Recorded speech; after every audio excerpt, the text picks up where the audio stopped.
ओम शांति। तो हमारी भट्टी चल रही है और भट्टी का थीम है शक्तिशाली स्थिति बनाने का पुरुषार्थ, स्थिति बिगड़ने के कारण और उसके निवारण। तो पहली बात चर्चा की थी, हमारे पुराने संस्कार जब जागृत होते हैं तो हमारी स्थिति क्या होते हैं, बिगड़ जाती हैं, हमारी स्थिति कमजोर हो जाती है।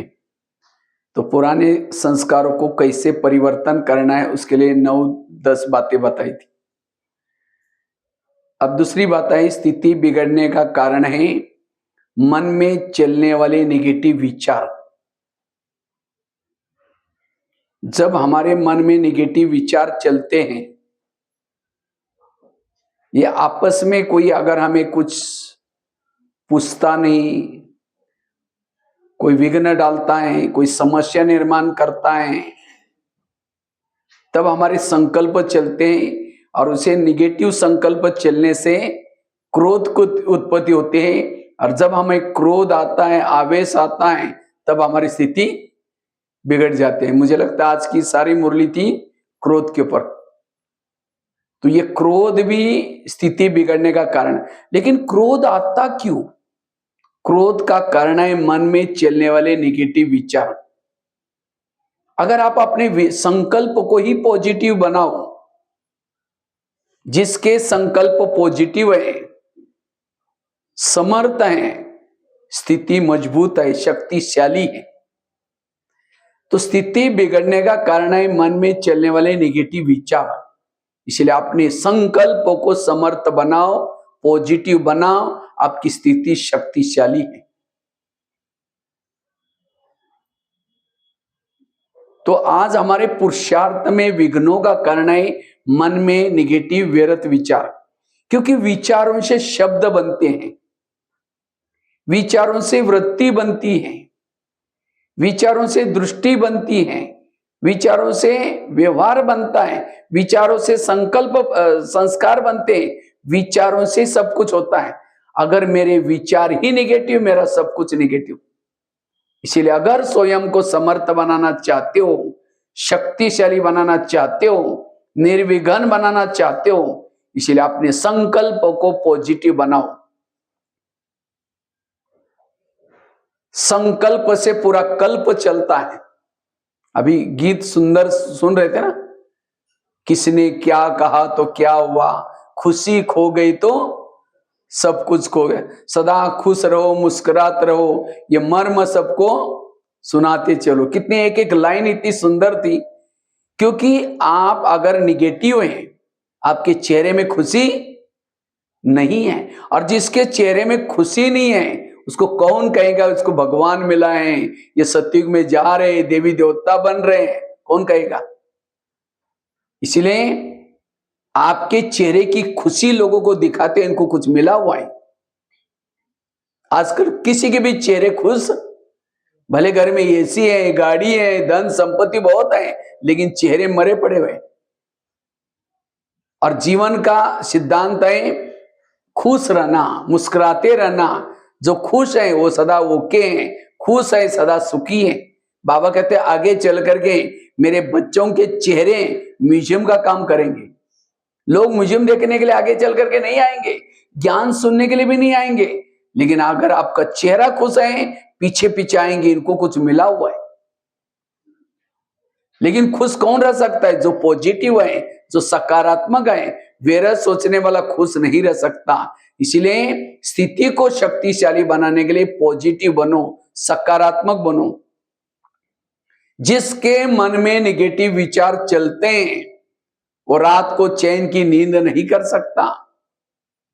जिसके सोच नेगेटिव चलते हैं वो आत्मचिंतन, परमात्मा चिंतन नहीं कर सकता। जिसके सोच नेगेटिव है उस घर में लक्ष्मी वास नहीं कर सकती, वहां पानी के मटके भी सूख जाते हैं। जिसके सोच ही नेगेटिव है उसकी वृत्ति नेगेटिव, दृष्टि नेगेटिव, सब कुछ नेगेटिव। निगेटिव सोचने वाला योग युक्त नहीं बन सकता। वो बैठा योग में, लाल लाइट चल रहा है, गीत बज रहे, शुरू करता है मैं आत्मा हूं, शांत स्वरूप हूं, फिर कहेंगे मेरे को क्यों बोला? फिर कहेंगे छोड़ो कोई बात नहीं मैं आत्मा हूं, फिर कहेंगे 15 दिन पहले भी तो बोला था, फिर कहेंगे ठीक है मैं आत्मा हूं, फिर कहेंगे सबके बीच में क्यों बोला। इसीलिए पॉजिटिव बनो, सकारात्मक बनो। आकाश के चंद्रमा को पानी में देखना है तो पानी कैसा चाहिए, स्थिर चाहिए। परम धाम के परमात्मा को मन में देखना है तो मन कैसा चाहिए, स्थिर। No question, no correction, no quotation, no opposition, मन चुप। और जिसका मन चुप है वो है तीव्र पुरुषार्थ। रात को सोए हैं, योग लगा हुआ है, रास्ते में चल रहे हैं, योग लगा हुआ है, वो कर्म योगी है, बैठ करके भी योग अच्छा है। इसीलिए मन, जिसका मन चुप है वो भ्रुकुटी के आसन पर बैठा है। इसको ही कहते हैं आत्मिक स्थिति। आत्मिक स्थिति का आधार है व्यर्थों से मुक्त बनना। एक शिष्य था, गुरुजी के पास जाता है, कहता है गुरुजी मैं बहुत भक्ति करता हूं, दान करता हूं, पुण्य करता हूं, लेकिन मुझे कुछ अनुभव नहीं हो रहा है। तो गुरुजी हंसने लगे, कहता बात तो सही है। कहता मैं 3-4 दिन पहले बगीचे में गया था और बगीचे में 5-6 युवा बैठे थे, एकदम कम हुआ वैल्यू। तो कहा कि 5-6 युवा बैठे थे, तो गुरुजी को वो सुनाता है, शिष्य कहता है मुझे आत्मा अनुभव, शांति का अनुभव, सुख का अनुभव नहीं होता है। तो गुरुजी कहता है हाँ बात तो सही है। कहता है तुम तो बहुत भक्ति करते हो, सब कुछ करते हो, तो भी अनुभव नहीं हो रहा है। कहता मैं बगीचे में गया था, गुरुजी कहते हैं, तो वहां 5-6 युवा आए थे, युवाओं को प्यास लगी थी। तो गुरुजी ने कहा सामने कुआं है, वहां बाल्टी है, रस्सा है, जाकर पी क्या जाओ। तो 5-6 युवा वहां चले गए, उन्होंने बाल्टी को रस्से से बांधा, कुएं में छोड़ा, पानी खींचा, पानी नहीं मिला। दोबारा बाल्टी डाली, फिर पानी खींचा, नहीं मिला। फिर बाल्टी डाली, फिर 10 बार उन्होंने बाल्टी डालते रहे, पानी खींचते रहे, पानी नहीं मिला, छोड़ के चले गए। वो कुआं था, बाल्टी थी, रस्सा था, तो भी पैसे गए। क्यों? बाल्टी को छेद थे। वो बाल्टी कैसी थी? छेद वाली। इसी तरह गुरुजी ने कहा तुम बहुत भक्ति करते हो, दान करते हो, पुण्य करते हो, लेकिन तुम्हारे मन को छेद है, मेरा सोचने की आदत है। वो तो कुएं के पास गए थे, आप कहां है? सागर के पास। आज हम मेहनत भी करते हैं, हमारे पास बाल्टी भी है, रस्सा भी है, लेकिन अगर मन रूपी बाल्टी को छेद है, मेरे सोचने की आदत है, ना आत्मा अनुभव ना परमात्मा अनुभव।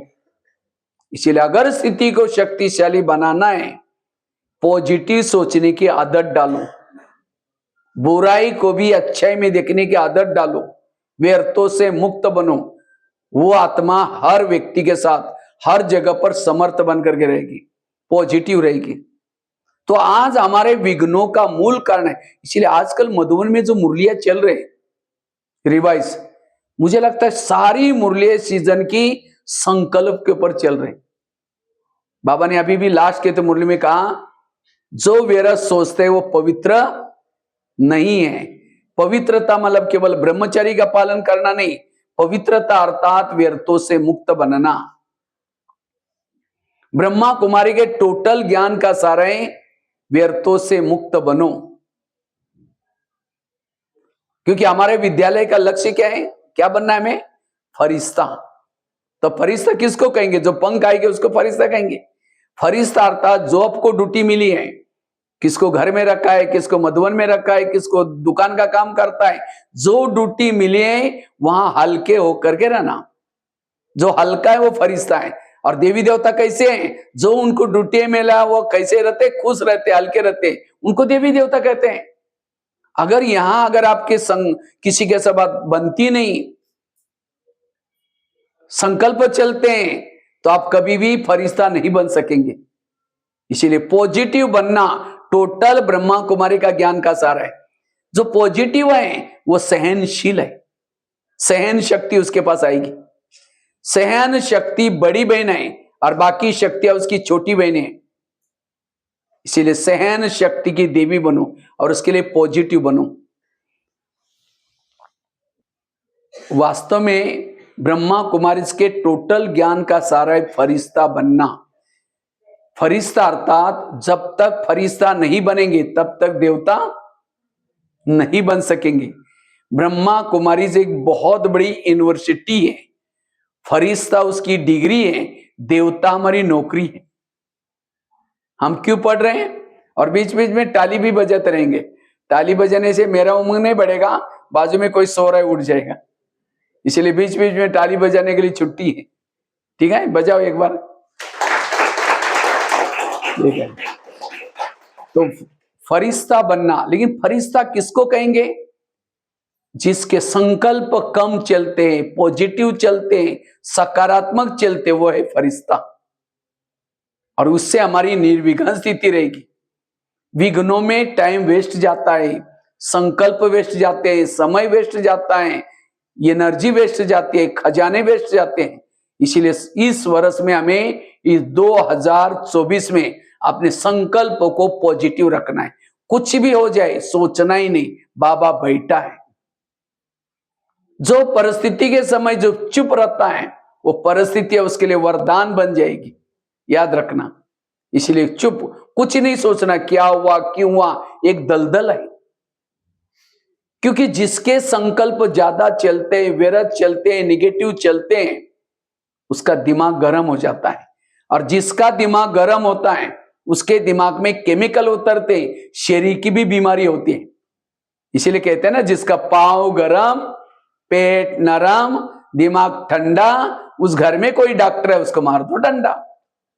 पांव को गरम रखो, पेट को नरम रखो और दिमाग को ठंडा। लेकिन आजकल उल्टा होता है, पांव रहते ठंडे और दिमाग रहता है गरम। क्योंकि आज निगेटिव, निगेटिव कोई दूसरा शब्द है तनाव। तनाव को इंग्लिश में कहते हैं टेंशन। टेन मतलब कितना? 10, और सन मतलब बच्चे। टेंशन मतलब 10 बच्चे, पहले तो 2-4 हैं, फिर 10 पैदा होंगे, सुखी कैसे रहेंगे? किसी के 10-12 बच्चे हैं, माँ बाप शांति से बैठेंगे। एक आएगा, पापा जी मुझे कपड़े चाहिए, अब उसको भगाओ। दूसरे कहेगा, पापा जी मुझे परीक्षा की फी देने, उसका भगाओ। इसीलिए कहते हैं छोटा परिवार सुखी परिवार। तो हमारे बच्चे कौन से? अनेक संकल्प विकल्प बहुत पैदा करेंगे और शाम को योग में बैठेंगे, वही विचार आपको हिलाते रहेंगे, पापा जी। अब उसको भगाओ, दूसरा कहेगा, पापा जी। योग में माया तेमल कोई राक्षस आकर नहीं हिलाता, सारा दिन जो निगेटिव सोचा है वही विचार आपको हिलाते रहेंगे। दुर्योधन जैसा बच्चा पैदा किया किसने? धृतराष्ट्र ने। खुद को तो दुखी बनाया, पड़ोसी वालों का भी जीना आराम कर दिया। इसी तरह मेरा एक नेगेटिव संकल्प मुझे तो दुखी बनाएगा, जिसके लिए भेजा उसको भी दुखी बनाएगा, उसको शांति का अनुभव। इसीलिए कहते हैं दुआएं दो, शुभ भावना रखो। इस 2024 में सबको क्या करना है? दुआएं देना है। दुआएं अर्थात सबके लिए शुभकामना। कहते कैसे दे, इसने मेरे साथ क्या क्या किया? कुछ भी किया, उसके लिए नहीं दो, अपने लिए तो दे सकते ना। किसी ने बुरा किया, क्या कहो? बाबा इस आत्मा का कल्याण करना। ये संकल्प जाएगा, उसका तो कल्याण करेगा, वापिस आपका भी कल्याण करेगा। लेकिन हम कहते इसका तो सत्यानाश हो जाए। ये शब्द जाएगा, उसका तो सत्यानाश करेगा, आपका भी सत्यानाश ही होगा। और इसीलिए कहते ना हैप्पी न्यू ईयर, नई शुभ भावना कहते हैं और ही कुछ नहीं। काय का हैप्पी, सब दुखी रहते हैं। इसीलिए आपका ये 2024 साल हैप्पी रहे, इसीलिए पॉजिटिव रहना, दुआएं वाला रहे, पॉजिटिव रहना। पॉजिटिव से ही संभव है। जब सहन शक्ति आपके पास आएगी, बाकी सारे गुण, सहन शक्ति बड़ी बहन है, बाकी शक्तियां उसकी छोटी बहन है। जब सहन शक्ति आएगी, अष्ट शक्ति आएगी। जब अष्ट शक्ति आएगी, दैवी गुण शक्तियों के बच्चे हैं। एक एक शक्ति के 4-4 बच्चे हैं। मां आएगी तो बच्चे भी आएंगे।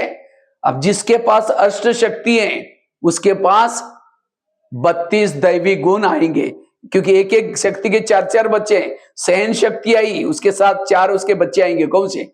शांति, एकाग्रता, एक रस और अंतर्मुक्ता।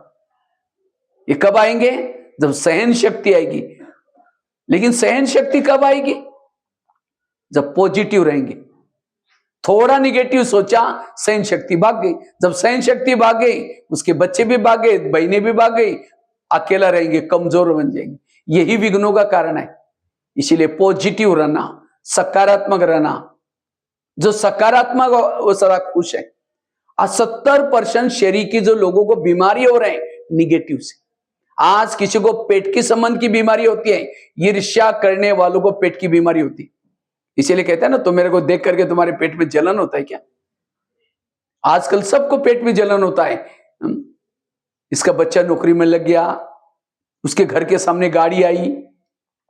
ईर्ष्या करने वालों को पेट की संबंध की बीमारी होती है। आज किसी को दूर का कम दिखता है, दूसरे की बुराई को आंखें फाड़ फाड़ कर देखता है। जो आंखें फाड़ता है, बड़ी बड़ी करता है, आंखों की पुतली पल जाती है। फिर डॉक्टर के पास जाएंगे, कहेंगे डॉक्टर जी मुझे आजकल धुंधला दिखता है। तो डॉक्टर चेक करता है, कहता है आपको नंबर लग गया, चश्मा लगाना पड़ेगा। चश्मा तो लगाया, फिर भी बुराई देखना नहीं छोड़ेंगे, नंबर बढ़ता ही जाएगा। आज किसी का ब्लड प्रेशर बढ़ गया, बीती हुई बातों को याद किया, बीपी हाई होगी। इसलिए बीती हुई बातों को भूल जाओ। जो हुआ अच्छा हुआ, जो हो रहा अच्छा, जो होगा वो भी। आज किसी को ज्वाइंट पेन होते, मसल दर्द होते, गुस्सा करने से, अभिमान में चलने से। आज किसी को अस्थमा होता है, दमा, कोई भी बातों को पेट में दबा कर रखेंगे, क्या हुआ? कुछ नहीं हुआ। अरे बताओ क्या हुआ? नहीं कुछ नहीं हुआ। हुआ बहुत कुछ है, दबा कर रखेंगे, दमे का प्रॉब्लम। आज किसी को स्पॉन्डिलाइट होता है, सर्वाइवल, रास्ते में जा रहे सब्जी लाने के लिए, जा रहे कहीं मार्केट में, अरे ये क्या, सबका ध्यान नहीं रहेगा इसमें, चाय पीने की जरूरत नहीं, अब बाद में दे देना गर्म करके, अभी क्या। तो सबका फिर सुनने की तरफ, पिकनिक पार्टी थोड़ी।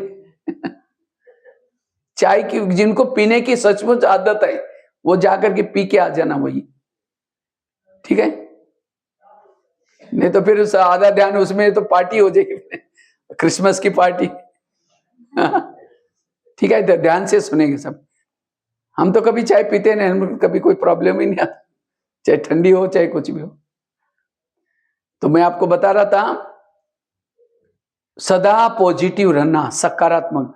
आज 70% शरीर की बीमारी का कारण है मन के नेगेटिव विचार, व्यर्थ विचार।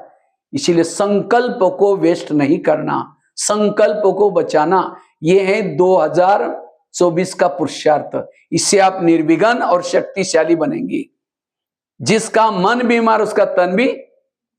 3 प्रकार की बीमारी है, मन की बीमारी, तन की बीमारी, सामाजिक बीमारी। पति पत्नी का बनता नहीं, एक का मुंह इधर है, दूसरे का मुंह इधर है। सब्जी चाहिए, अब बात तो करते नहीं, व्हाट्सएप में चैटिंग करके भेजेंगे, जी सब्जी नहीं है, जी सब्जी लेके आओ। क्यों? पहले मन में बीमारी आई, मन में निगेटिव आया, फिर आपस में, तो फिर तन भी बीमार है। इसीलिए मन को, हमारे प्रधानमंत्री जी ने कोरोना काल में सभी के लिए एक मंत्र दिया था, हमारे लिए जान अच्छी है, हमारे लिए जहान है। हमारी हेल्थ अच्छी है, हमारे लिए दुनिया है। तो चाहे कुछ भी हो जाए, अपने हेल्थ को अच्छा रखने के लिए पॉजिटिव रहो। कुछ भी, आपका किसी ने नौकरी ले ली, आपको निकाल दिया, कुछ भी किया। अब मैं पंजाब में गया था, एक शहर में 3000 डिप्रेशन पेशेंट। एक एक को पूछा तुमको क्या हुआ? इसका बिजनेस चला गया। इसको क्या हुआ? नौकरी से निकाल दिया। अरे नौकरी से नहीं, मन को क्यों डिस्टर्ब करते हो? खाने के लिए 2 ही रोटी चाहिए। कुछ भी हो जाए, निगेटिव नहीं सोचो। इसीलिए पॉजिटिव रहना हेल्दी, वेल्दी और हैप्पी बनने का मूल मंत्र है। और जो हेल्दी, वेल्दी, हैप्पी है, वही देवी देवता है। मैं देखता हूं कई भाई बहन जाते, जब घर में जाते, घर वाले क्या बोलते? ये मुसीबत आ गई। चेहरे में कोई खुशी नहीं, संस्कार बदले नहीं है, गुस्सा छोड़ा नहीं। कौन कहेंगे इनको भगवान पढ़ाता है? इसलिए आपके व्यवहार से, आपके संस्कार से दिखना चाहिए। इसलिए उसका आधार है पॉजिटिव रहना, सकारात्मक रहना। आज किसी को स्पॉन्डिलाइट होता है, रास्ते में जा रहे सब्जी लाने के लिए, वो क्या करती है, वो क्या करता है, इधर उधर देखने वालों को स्पॉन्डिलाइट होता है। फिर डॉक्टर के पास जाएंगे, क्योंकि डॉक्टर जी मेरे गले में आजकल अकड़न हो रहे, तो डॉक्टर चेक करता है, कहता आपको स्पॉन्डिलाइट हुआ। इसका इलाज करके डॉक्टर एक बड़ा सा पट्टा लगाता है। जब पट्टा लगेगा 6 महीना ना इधर देखेगा ना इधर देखेगा, सीधा देखते चलना पड़ेगा। आज किसी को शुगर होते हैं, शुगर कोई मीठा खाने से नहीं होती। शुगर का 70% कारण है निगेटिव। मैं इसकी सास हूं, मैं इसका पति हूं, मैं इस घर का मालिक हूं, मैं इंचार्ज हूं। मैं इसकी माँ हूं, इसको मैंने पढ़ाया लिखाया, छोटे से बड़ा किया, जब इसकी शादी भी अपनी पत्नी का मनता है, मुझे नहीं पूछता। ऐसे निगेटिव से ऐसे केमिकल्स उतरते, शुगर पैदा हो गए। आज आपका बच्चे क्यों नहीं मान रहे? जिसकी इंद्रियां नहीं मानती उसका कहना कोई नहीं मानेगा। इसीलिए अपने आप को शासन रखो। आज किसी को ब्रेन हेमरेज, ब्रेन ट्यूमर होता है, हमारे ब्रेन में बालों से भी महीन नसें होती है। ये नसें क्या काम करते हैं? खून सप्लाई होता है। लेकिन जब व्यक्ति ज्यादा सोचता है, नेगेटिव सोचता है, उस नसों से तेजी से खून बहता है और वो नाजुक नसें फट जाते हैं, उसका कोई इलाज नहीं। निगेटिव वाला जेलों की चक्कर काटता है, पुलिस स्टेशन की चक्कर काटता है, हॉस्पिटल की चक्कर काटता है, कोर्ट कचहरी की चक्कर काटता है, और ये सारी जगह जेब काटने वाली जगह है। सावधान रहो। इसलिए रोज यहां आओ, बाबा की बातें सुनो, पॉजिटिव बनो। ना कोर्ट में जाने की जरूरत है, ना कचहरी में जाने की जरूरत है, ना हॉस्पिटल के पास जाने की जरूरत है। इसीलिए पॉजिटिव बनो। इसीलिए डॉक्टर के पास आज कोई जाता है तो डॉक्टर क्या कहते हैं? ज्यादा टेंशन में नहीं हो, ज्यादा सोचो नहीं। उसके लिए कोई टैबलेट देता है, ये टैबलेट ले लो, टेंशन दूर हो जाएगा। वास्तव में ब्रह्मा कुमारीज का केंद्र एक बहुत बड़ा हॉस्पिटल है। किस चीज का हॉस्पिटल? मन को ठीक करने वाला हॉस्पिटल है। और जिन्होंने मन को ही ठीक किया, उसका तन भी अच्छा, सामाजिक भी अच्छा, सब कुछ अच्छा। ये मुरली का एक एक पॉइंट्स टैबलेट्स है, और उसी टैबलेट्स को ये करके मन को तंदुरुस्त रखो। मन जीते सो जगत जीके। इसलिए मन को तंदुरुस्त रखना, पॉजिटिव रखना। और आजकल तो डॉक्टर गए थे कुछ के लिए, किडनी निकाल करके लेंगे, कोई भरोसा नहीं आजकल लोगों का। कोरोना काल में देखा ना। इसलिए पॉजिटिव बनो। आजकल डॉक्टर ये भी कहते हैं खुश रहो, लेकिन खुश रहने के लिए लोग क्या करते हैं? लाफिंग क्लब में जाएंगे, हाथ ऊपर करेंगे, हाँ हाँ हाँ हाँ करेंगे, घर में आते ही पत्नी का चेहरा देखते हैं, फिर चेहरा डाउन हो गया। इसीलिए पॉजिटिव बनो, हर परिस्थिति में पॉजिटिव। ये है जीवन जीने की कला। तो मैं पॉजिटिव हूं या निगेटिव, कैसा पता चलता है? अगर सामने से कोई आ रहे हैं, उसको देखते आप रास्ता काट रहे हैं, उसका चेहरा देखना पसंद नहीं करते, आप निगेटिव है। अगर कोई पति की महिमा करता है, तुम्हारा पति तो बड़ा अच्छा है, हाँ, तेरे को क्या पता वो क्या है, मैं ही जानती हूं, निगेटिव है। अगर कोई सास की महिमा करता है, अरे तुम्हारे सास तो बड़ी अच्छी है, अरे वो क्या है, बुढ़िया मैं ही जानती हूं, निगेटिव है। अगर एक व्यक्ति के प्रति भी आप निगेटिव हैं, आपके दिल में भगवान नहीं बैठेगा, बाबा नहीं बैठेगा। इसलिए अपने दिल को स्वच्छ रखो। एक व्यक्ति के प्रति भी निगेटिव, यह है 2024 का पुरुषार्थ। और जब आप पॉजिटिव बनेंगे, आपका बाबा सारथी बनेगा और आपको आने वाले महाभारत में विजय दिलाएगा। कृष्ण अर्जुन के रथ में बैठा था, 18 दिन तक गीता का ज्ञान सुनाया, तो भी क्वेश्चन करता, ये कैसे हो सकता है, ये मेरा गुरु है, ये मेरा ये है, ये मेरा भाई है। तब कृष्ण उसका अपना रूप दिखाता है, मैं तेरे को कहने वाला कौन हूं। तब जाकर के प्रभु प्रभु करके। इसी तरह आज 88 वर्षों से बाबा हमें क्या सुना रहे हैं? आपके दिल में जो भी निगेटिव उसको निकाल दो। तो भी हम क्या करते हैं? क्वेश्चन करते, ये कैसे हो सकता है। यहां कोई बहने नहीं पढ़ा रहे, स्वयं कालों का काल कह रहे हैं। इसलिए अपने दिल को स्वच्छ रखो और बाबा को बिठाओ, कोई भी निगेटिव बातें न बिठाओ, और तब बाबा दिल में बैठेगा। स्वच्छ बनो। स्वच्छ बनना वो है पॉजिटिव। नीर अलग, खीर अलग, दूध अलग। कई क्या करेंगे, कोई बहन या भाई सामने नहीं है, 2-4 जन मिल उसकी बुराई करें, फलानी ऐसी है, ये ऐसी है। अचानक आई जिसका परचिंतन करें, कहेंगे ओम शांति, अभी हम आपको याद कर रहे थे। मुख में राम, बगल में छुरी। उसके दिल में बाबा कैसे बैठेगा? ज्ञान उसके दिमाग में नहीं बैठ सकता। इसलिए स्वच्छ बनो, पॉजिटिव बनो, सकारात्मक बनो। कुकर को गैस के ऊपर रखेंगे तो गर्म होता है, गर्म होते होते क्या करता है? सीटी मारना शुरू करता है। कुकर सीटी मारेगा तो सब्जी पकाएगा, लेकिन कोई मनुष्य सीटी मारेगा तो ये क्यों हुआ, मेरे साथ क्यों हुआ। नफरत आएगी, घृणा आएगी, ईर्ष्या आएगी। फिर एक दिन कहेगा तुम्हारा 3 साल से देख रहे हो, आज मुझे सही नहीं हुआ, सीटी मार दी। गुस्सा है सीटी। बाबा ने कहा ना, ये गुस्सा क्यों आता है, निगेटिव से। और गुस्सा की कमाई चट करता है, पुण्य को भस्म करता है। इसलिए कभी भी गुस्सा नहीं। तो गुस्से की भी बहुत सूक्ष्म रूप है। कई कहते हमको गुस्सा आता ही नहीं। अगर किसी का परिचिंतन कर रहे हैं, आप गुस्सा है तब तो जाकर के उसकी बुराई कर रहे हैं, ये भी गुस्से का नमूना है। किसी से किनारा कर रहे, बात नहीं करते, गुस्सा है। किसी को मदद नहीं करे, कहते उसको मदद कभी नहीं कर सकती, उसने मेरे साथ क्या है, गुस्सा है।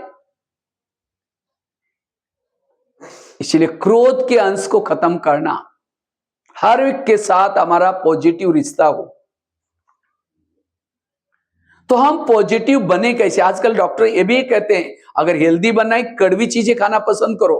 करेले खाओ, कड़ूने के पत्ते खाओ, मेथी के लड्डू खाओ। करेले मतलब सब्जी की करेले की बात नहीं, जीवन में आने वाली कड़वी बातों को डाइजेस्ट करो। किसने मेरा अपमान किया, डाइजेस्ट करो। किसने मेरी निंदा की, डाइजेस्ट करो। इधर उधर नहीं सुनाओ। वो है निर्विघ्न, वो है शक्तिशाली।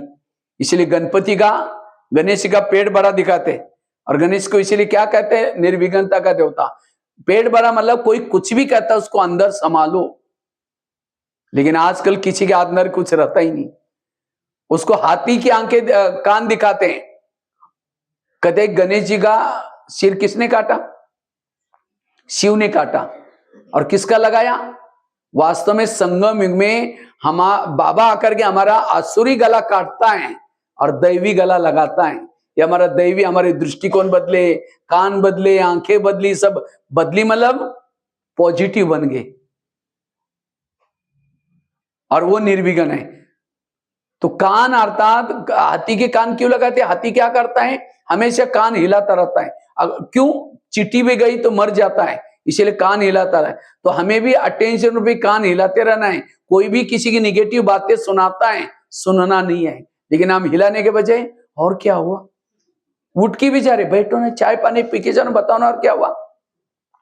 और ही सुनने का इंटरेस्ट है। और जो निगेटिव सुनता है उसके सोच भी निगेटिव चलेंगे। इसलिए पॉजिटिव बनना। तो हम पॉजिटिव कैसे बने, उसके लिए एक 6-7 बातें सुनाता हूं अगले 2024 के लिए। हर क्योंकि अभी हमारा अंतिम जन्म है। इस अंतिम जन्म में हमने जो भी एक दूसरे के साथ हिसाब किताब बनाए हैं, वो सब सामने कोई ना कोई रूप में आएंगे। आपको गुस्सा दिलाएंगे, निगेटिव सोचने के ये करें, तो भी आपके संकल्पों को बचाना है। जो बाबा आजकल मुरलियां चला रहे हैं, इसका मतलब आजकल के बच्चों के सामने समस्या आ रहे हैं, और उसी समस्या में पॉजिटिव कैसे रहना है। क्योंकि हमारा अंतिम जन्म है, इसलिए बातें आएंगी, लेकिन हमें फिर भी मन को डिस्टर्ब नहीं करो। क्योंकि जिसका मन ही डिस्टर्ब हो गया, जब मन में निगेटिव विचार चले तो मन क्या हो जाएगा, भारी हो जाएगा।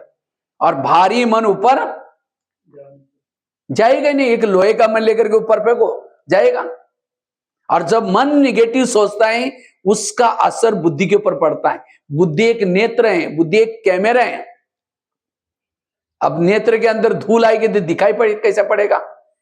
अगर कैमरे के लेंस के ऊपर धूल आएगी तो कैमरे में चित्र कैसा आएगा। और जब निगेटिव सारा दिन सोचेंगे, क्यों हुआ, उसने ऐसा क्यों किया, जब योग में बैठेंगे, ना परमधाम दिखता है ना परमात्मा दिखता है। फिर कहते मेरा योग ही नहीं लगता। इसलिए व्यर्थों से बचना, यह है पुरुषार्थ। इससे आपका कर्म योग, बैठ का योग सब ठीक हो जाएगा। इसीलिए हमें पॉजिटिव रहना है। तो पॉजिटिव रहने के लिए हम क्या क्या पुरुषार्थ करें, जो कोई भी हालत में मेरे निगेटिव विचार ना चले। उसके लिए सबसे पहली बात है, ड्रामा के ऊपर विश्वास रखना, ड्रामा पर अचड़ आलू रहना, ड्रामा को पसंद करना। तो आप लोगों को अपना अपना ड्रामा पसंद आया, हाँ?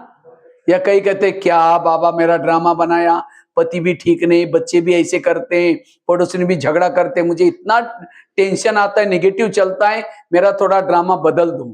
क्योंकि बाबा है डायरेक्टर और हम एक्टर हैं। अगर कोई एक्टर को पसंद नहीं है रोल, तो डायरेक्टर चेंज भी कर सकता है। तो किसको किसको चेंज करना है, क्योंकि अब मैं मधुबन में जाने वाला हूं, बाबा का मिलन है अभी लास्ट का 31 का। तो मैं जब जाऊंगा तो बाबा कमरे में जाते ही बाबा को बोलूंगा, बाबा मैं भोपाल में गया था और वहां भट्टी रखी थी, कुछ भाई बहनों ने कहा कि मेरा ड्रामा पसंद नहीं, बहुत संकल्प चलते मेरा थोड़ा ड्रामा बदलना। तो अगले क्लब का जो आपका पति अच्छा होगा, पड़ोसी अच्छे होंगे, कोई संकल्प चलाने की जरूरत नहीं। तो किसको किसको ड्रामा बदलना है वो हाथ खड़ा करो। अच्छा किसी को भी नहीं, अच्छा नहीं, जिसको पसंद है, नहीं बाबा मेरा जैसा है वैसा ठीक है, जिनको पसंद है वो हाथ खड़ा करो। मरा हुआ हाथ। पसंद तो नहीं, लेकिन करे क्या, अब रहना तो यही है, कहां जाए। अगर पसंद होता तो दोनों भी हाथ सीधे उठने चाहिए इसे। हाँ बहुत अच्छा। क्यों? अगर ड्रामा बदल देंगे, ये जो पति आपको तंग करता है उसके बजाय अच्छा रखते हैं, सास अच्छी रखते हैं, बच्चे अच्छे रखते हैं, तो ये जो ड्रामा आपका बना है बाबा मेला, वो भी ना बनता। अगर आपका पति तंग ना करता, परेशान ना करता, अगर आपको बुलाते हैं माता जी थोड़ा ज्ञान सुनने के लिए आओ ना, कहते बहन जी हमारे घर में बड़ी शांति, नहीं चाहिए तुम्हारा ज्ञान, उस पति का धन्यवाद, तंग क्या परेशान क्या, शांति ढूंढते आए और यहाँ इतना अच्छा ज्ञान मिला। इसलिए ड्रामा को पसंद कर लो। मुझे लगता है मधुबन में लास्ट में जो बाबा की मुरलियां चली हैं 2016 और 17 की, हाँ जो जिन्होंने सुने होंगे उनको याद होगा, गुलजार दादी की हेल्थ खराब थी, तो भी दादी को स्टेज पर लाए जाते थे, प्रोग्राम बने थे, तो बाबा आते थे और गुलजार दादी के वॉइस में बाबा बोलते थे, आवाज में बोलते थे, और क्या बोलते थे, वाह ड्रामा वाह, वाह बाबा वाह, बाप के दिल में बच्चे, बच्चों के दिल में, एक एक मुरली में 50-60 बार रिपीट होता था। तो कई भाई बहन कहते थे आजकल बाबा इसी मुरली क्यों चला रहे। टोटल ब्रह्मा कुमारी का ज्ञान का सारा है, वाह वाह। कोई गाली भी दे क्या बोलेंगे, आवाज ही नहीं आए, वाह ड्रामा। कोई झगड़ा करे आपके साथ क्या बोलेंगे, वाह ड्रामा। कोई आपकी निंदा करेगा क्या बोलेंगे, कोई आपका अपमान करेगा क्या बोलेंगे, कोई माताजी का पति शराब पी करके पिटाई करेगा क्या बोलेंगे, अभी तो चुप ही हो गए। कोई माताजी का पति शराब पी करके पिटाई भी करे, उस माता को क्या बोलना है, वाह ड्रामा। आप कहेंगे भाई जी वो पति शराब पी करके पिटाई करेंगे तो वाह कैसे निकलेगा, तो भी उसको क्या बोलना है, क्यों, उसके लिए पति तो बहुत मिले ना, सतयुग में मिला था, त्रेता में मिला था, द्वापर में मिला था, अभी भी मिला है। सतयुग का पति तो बहुत अच्छा था, ना शराब पीता था, ना मारता था, ना पीटता था, सोने के महलों में रहता था, पुष्पक विमान था, वो देवता था। लेकिन क्या उस देवता वाले पति के कारण उसको बाबा मिला, हाँ? और अभी का पति शराबी है, मारता है, पीटता है, उसके कारण कौन मिला है। तो उस माता के लिए सतयुग का पति, देवता वाला पति अच्छा या अभी का शराब वाला अच्छा है, उसको और ही बोलना चाहिए, बाबा ऐसा ही पति 5000 साल के बाद भी जरूर देना।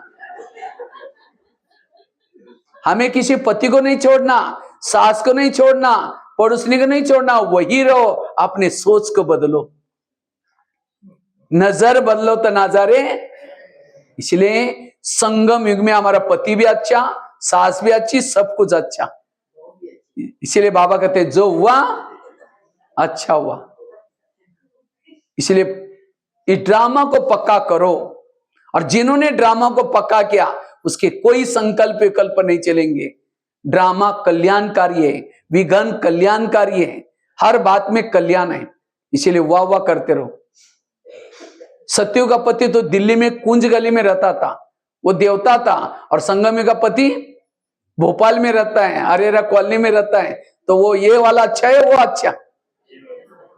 हाँ? इसीलिए बाबा कहते बच्चे जो हुआ अच्छा। इस ड्रामा को जिसने पसंद किया उसके कभी भी संकल्प, वैसे तो हम 3 बाप के बच्चे हैं, बाप कितने हैं 3, लेकिन माँ कितने हैं, हमारी 4 माएं, ब्रह्मा, मम्मा, लौकिक माँ और ड्रामा।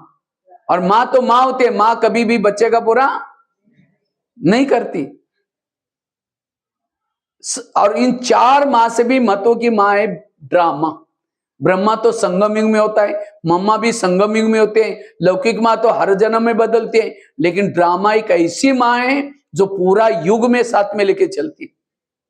और माँ कभी भी बच्चे का बुरा नहीं करती, जानवर की माँ भी नहीं करती, ये तो हमारी माँ है।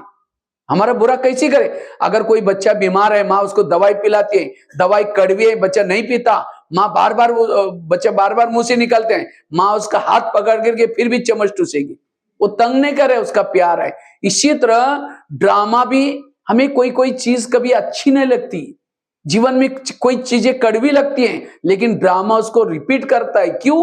उस कड़वी बातों के पीछे कल्याण है। इसलिए कोई भी जीवन में कड़वी बातें आती हैं, कल्याण है, क्या क्यों मैं नहीं जाऊं, मन को चुप रखो। इसलिए ड्रामा को पसंद कर लो। और संगम युग में महान कौन भागे चले? जिनके जीवन में विघ्न ज्यादा, समस्या ज्यादा, परेशानियां ज्यादा, वो ज्यादा भागे चले। क्यों? जितना विघ्न समस्या ज्यादा, कौन याद आएगा? हाँ, कभी कभी बांधेली माताओं को बाबा ज्यादा याद करता है। जब पति तंग करता है, परेशान करता है, उसको कौन याद आता है?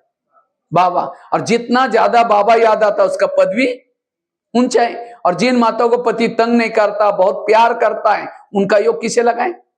पति से। और जिसका योग पति से, उसका पद कुछ भी नहीं होगा। तो पति तंग करने वाला चाहिए, प्यार करने वाला चाहिए? हाँ, इसीलिए बाबा कहते बच्चे, विघ्नों से कभी घबराओ नहीं। सतयुग में भी शरीर मिला था, कंचन काया था, उस शरीर से खुशबू आती थी, लेकिन क्या उस शरीरों के आंखों से बाबा को देखा है? क्या उस शरीरों के कानों से भगवान के महावाक्य सुने? क्या उस दिल के अंदर भगवान की धड़कनें रहती थी? वो शरीर क्या काम का, जिसने भगवान को ना देखा हो, भगवान के महावाक्य न सुने हो। इसीलिए संगम का शरीर कैसा भी हो, संगम की कोई भी हर परिस्थिति में कल्याण है। इसीलिए संगम युग का जीवन बड़ा महान है। इसलिए पॉजिटिव बनो, सकारात्मक बनो। इसलिए ड्रामा को पसंद कर लो। और जिन्होंने ड्रामा को पसंद किया, उसके संकल्प निगेटिव नहीं चलेंगे, वो हर बात में समर्थ रहेंगे। गीत नहीं बजा भाई, नहीं 10:30 बजे बजा था, अभी 11 तो बज गया ना। हर आधा घंटे में बोला ना, बजाओ, सब खड़े रहे।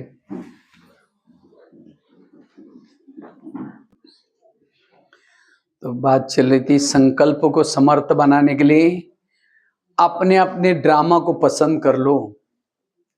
दूसरी बात है, अगर संकल्प को समर्थ बनाना है, व्यर्थों से मुक्त बनना है, उसके लिए रोज की अपनी दिनचर्या में 3 बातों को पक्का करना है। एक तो अमृत वेला का योग अच्छा, दूसरा क्लास के पहले आकर के आधा घंटे का योग, और तीसरा रोज की मुरली सुनना। जो ब्राह्मण ये 3 चीजें करेगा, वो अपने आप को समर्थ बनाएगा, शक्तिशाली बनेगा, वो निर्विघ्न रहेगा, कभी भी उसकी स्थिति बिगड़ेगी नहीं। 3 चीजें जरूरी है। तो अमृत वाला कौन कौन करता है? हाथ खड़ा करो। अच्छा, सभी लोग करते, बहुत अच्छे। लेकिन अमृत वाला का चुपचाप आपका कोई वीडियो बनाई जाए और वही वीडियो 10 बजे आपको दिखाई जाए, ये सवेरे का आपका अमृत वाला का वीडियो, कहिए मेरा है, मैंने ऐसे किया था, दीवार के सहारे बैठे, मुंह खुला है, आंखें बंद है, 2 बार मच्छर अंदर भी गया और बाहर भी आए। अगर ऐसा योग करेंगे तो आत्मिक स्थिति कैसी बनेगी? और जिसकी आत्मिक स्थिति नहीं है, सारा दिन कोई छोटी मोटी बातें आती हैं, कोई आपस में हंसता बोलता भी है, बात करता है, लगता है मेरे लिए मेरी बात जरूर चल रही। कोई किसी से बात भी करता है, निगेटिव सोचेंगे। कोई सेवा भी करता है, लेकिन निगेटिव सोचेंगे। क्यों? देहभान है। देहभान क्यों है? क्योंकि अमृत वाला ठीक, इसलिए अमृत वेला अलर्ट करना। तो केवल आंखें खोल के भी नहीं बैठो, लेकिन अलर्ट होकर के बैठो, बुद्धि रूपी नेत्र खुला करके। कोई मेहमान को घर में बुलाओ, मेहमान बहुत बड़ा है, लेकिन आपका स्नेह प्यार है, इसीलिए 10 काम छोड़ करके आया आपके पास। लेकिन जैसा मेहमान घर में आया, अंदर से कुंडी लगा करके दरवाजा बंद करके सो जाओ, वो बेल बजा रहे, घंटी बजा रहे, दरवाजा नहीं खोलो, अब उसको कैसे लगेगा? अरे इन्होंने मुझे बुलाया, इनके कुछ काम थे, मैं 10 काम छोड़ के आया। वो तो अपना काम करने के निकल जाएगा। फिर फोन करोगे, क्या बात आप आई नहीं?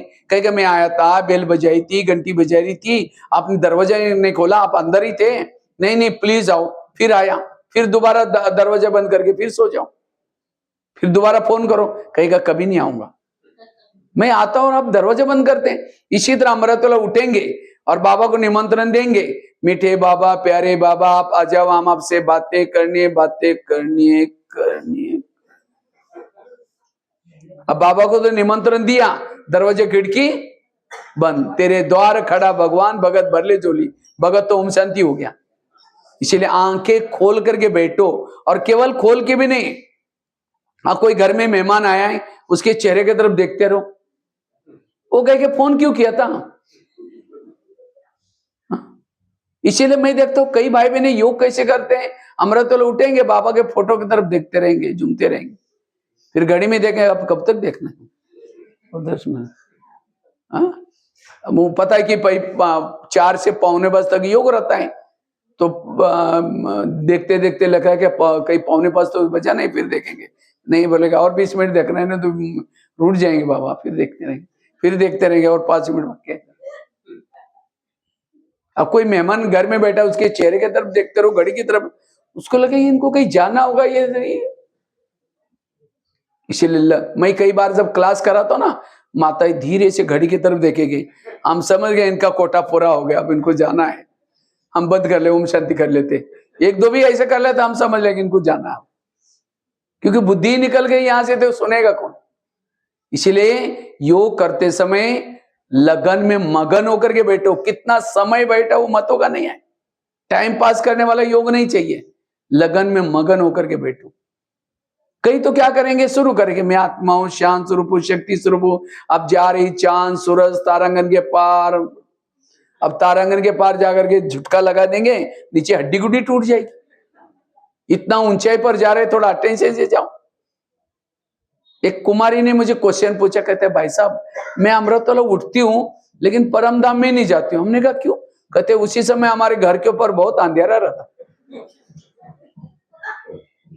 हमने कहा अंधेरे में थोड़ी कोई भूत आकर के पकड़ लेगा, उसका शरीर तो रूम में है और आत्मा भी शरीर में है, तो ऊपर तो मन बुद्धि गई, मन बुद्धि को तो दिखाई नहीं पड़ती, उसको कौन कर पकड़ेगा।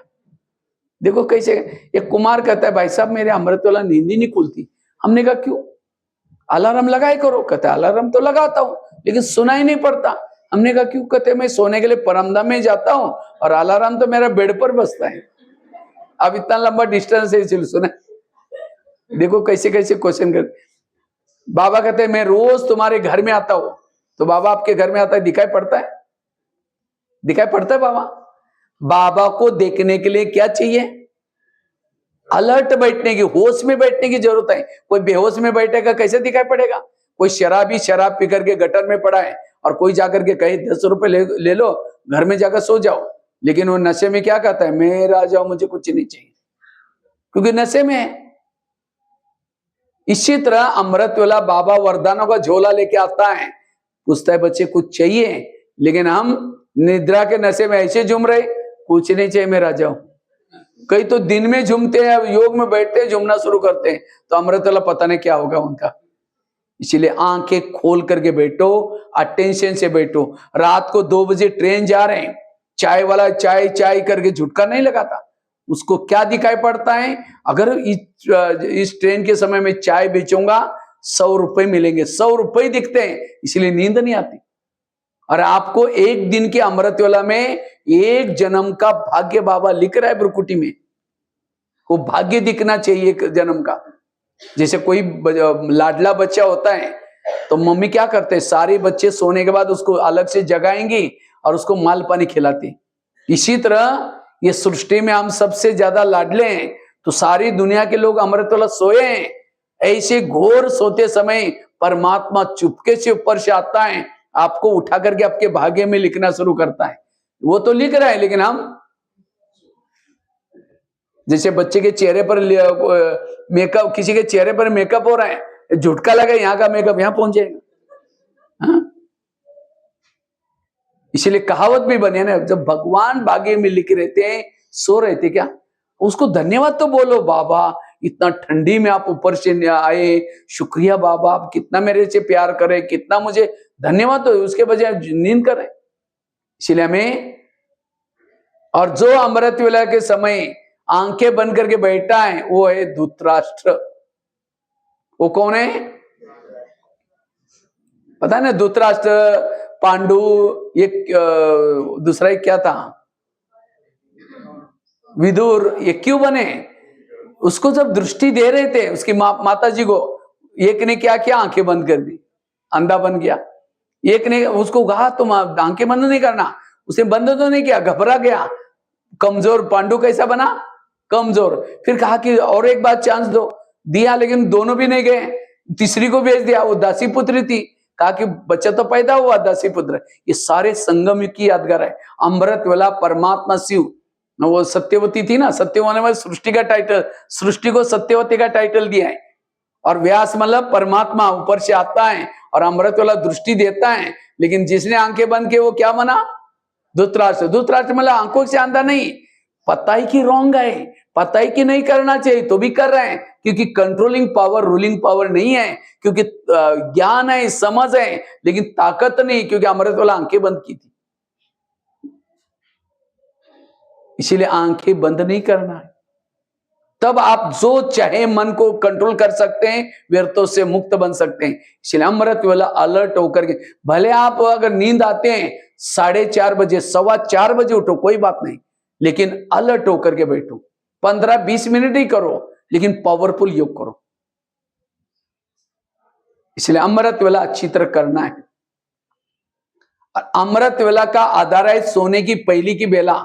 जितना सोने की पहले की बेला में अटेंशन से सोएंगे, नहीं तो हम क्या करते हैं, बाबा आज तो दोपहर को सोए नहीं थे, अभी मुझे नींद आ रही, पता नहीं मेरा अमृत वेला क्या होगा, बाबा मुझे जरूर जगा देना, ऐसे करके कमजोर विचार में सोएंगे, तो अमृत वेला भी कमजोर।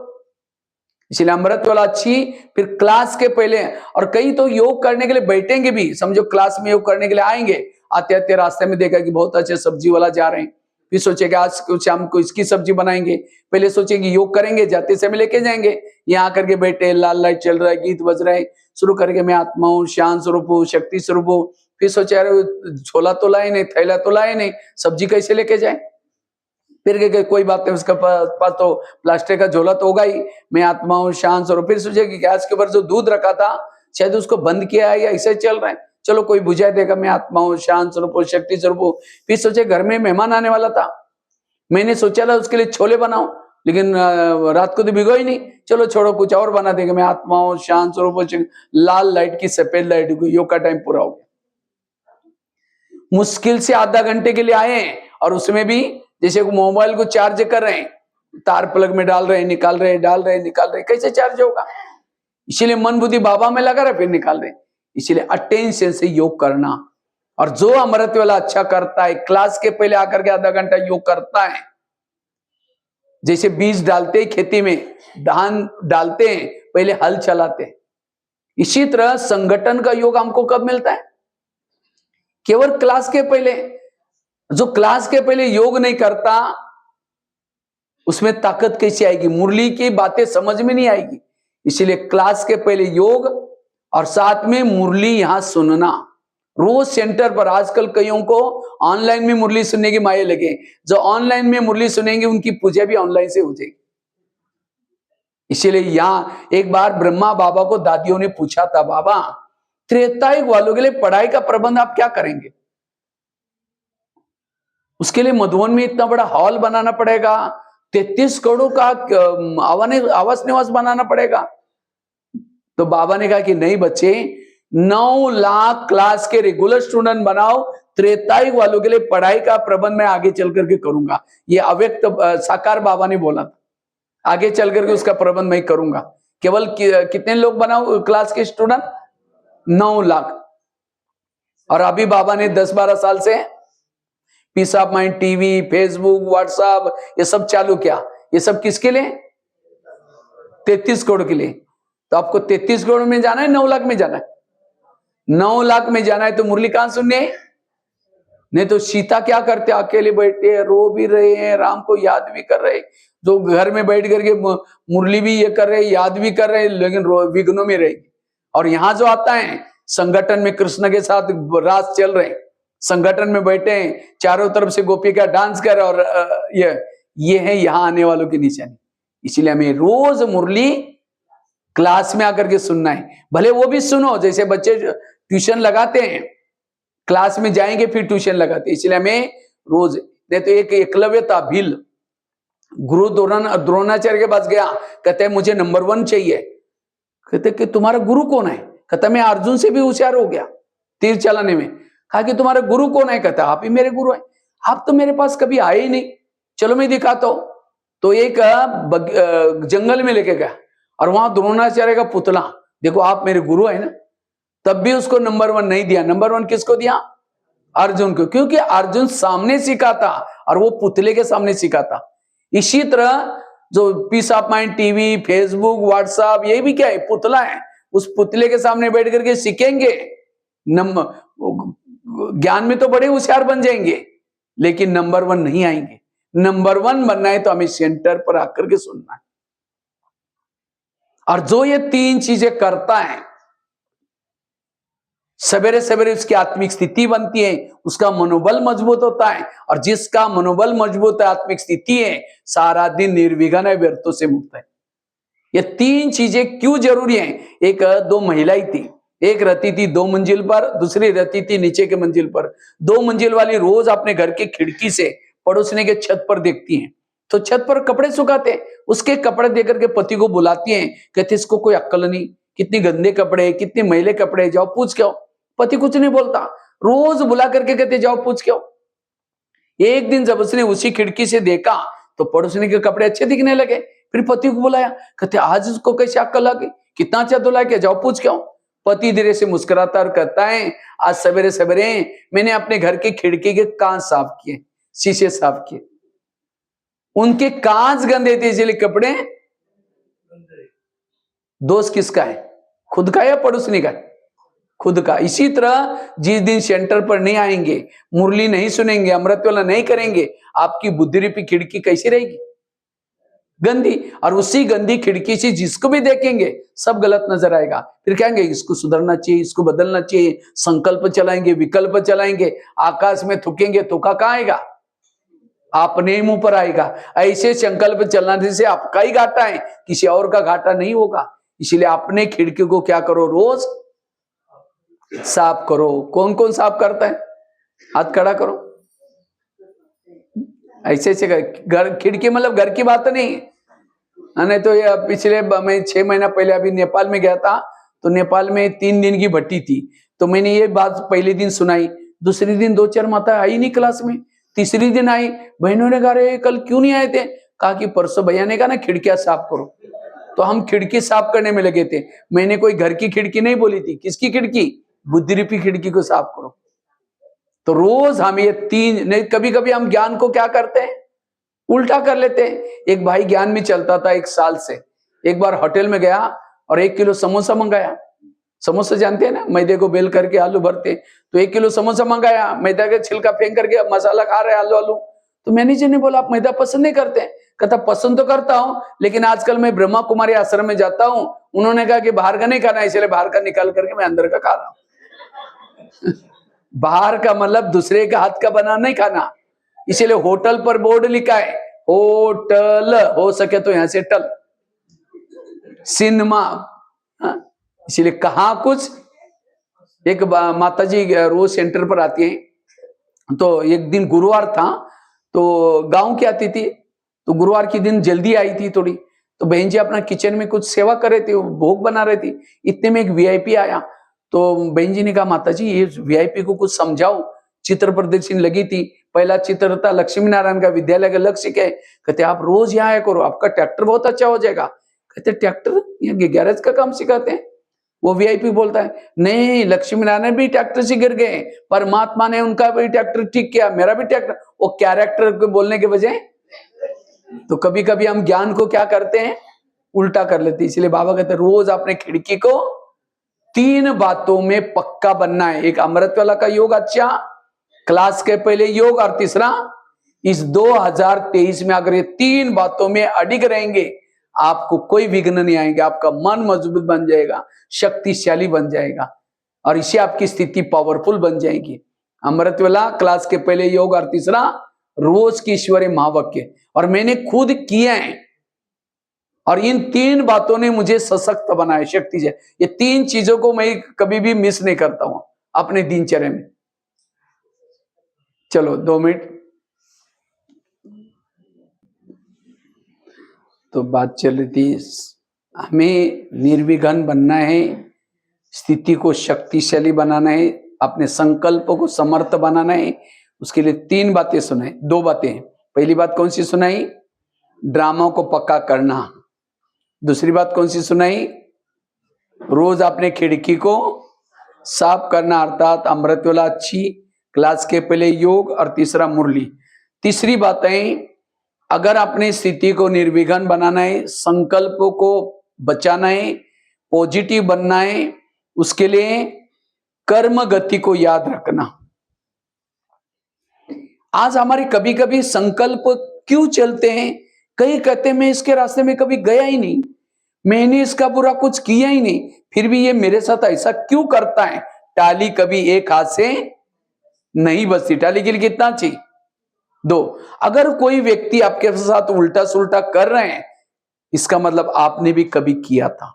एक ड्रामा की बहुत बड़ी सीक्रेट बात आपको सुनाता हूं। आपके घर के जितने भी लोग आए, कोई आपको देने के लिए आए, कोई आपसे लेने के लिए, और जिन्होंने इस लेने देने के गणित को समझ लिया, उसको कभी भी नेगेटिव विचार नहीं आएगी। क्योंकि कर्मों से शरीर बनता है, कर्मों से संबंधी मिलते हैं, कर्मों से सब कुछ। इसलिए एक भजन है ना, किसके झोले में कांटे हैं तो किसके झोले में फूल। कोई कारण होगा रे, कोई कारण होगा। बांटने वाला है क्या? कोई लूला, कोई लंगड़ा, कोई आंधा। क्यों? कर्म।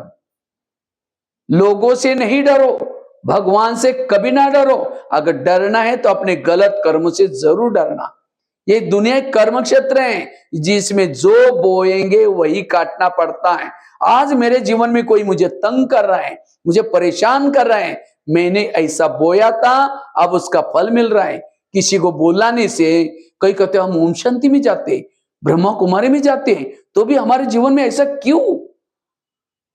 ओम शांति में कब से आ रहे हैं? 1 साल हुआ, 2 साल हुआ, 3 साल हुआ, 10 पिछले जन्म में थे ओम शांति में, और वो बोया का छुमंतर हो गया। अगर ब्रह्मा कुमारी में आने के बाद भी कोई मुझे तंग करता है, परेशान करता है, मैंने भी इसके साथ किया था। और हमारे जो आपस की हिसाब है, हिसाब चुक्त करने के 3 तरीके, एक है योग, दूसरा है सहन करना, और तीसरा है विनाश काल की सजाएं। जो योग लगा करके जो हिसाब चुक्त करता है, वो जीवन मुक्ति में, सत्युग में जाता है, उच्च पद प्राप्त करता है। जो सहन करके हिसाब चुक्त करता है, कोई तंग करेगा, गाली देगा, निंदा करेगा, सहन किया, कुछ नहीं सोचा, तो जीवन मुक्ति में जाएंगे, पद कम हो जाएगा। और जो ना सहन करता है, ना योग लगाता है, हिसाब किताब चुप्त करने के लिए विनाश जो रखा हुआ है, दीवार गिरेगी, अंदर तड़पते रहेंगे, इसे भी पावन बन जाएंगे, लेकिन वो जाएगा मुक्ति में, सत्युग त्रेता में नहीं आएगा। तो कौन सा अच्छा है? योग से। इतना योग तो लगाते नहीं। इसलिए हमें इस कर्म गति को समझना। वर्तमान के मेरे प्रॉब्लम मेरे ही कोई कर्मों का परिणाम है, इसलिए कोई व्यक्ति दोषी नहीं है, कोई परिस्थिति दोषी नहीं है। हम दोष दूसरे को लगाते हैं, उसके कारण ऐसा हुआ, ये ऐसा है। कोई कारण, कोई व्यक्ति नहीं, मैं खुद ही। इसलिए इस कर्म गति को समझना, और उसको से, और ये सभी का जैसे कहा ना, अंतिम जन्म है। आज कोई कहते हैं ज्ञानी है तो भी ऐसा व्यवहार करते हैं।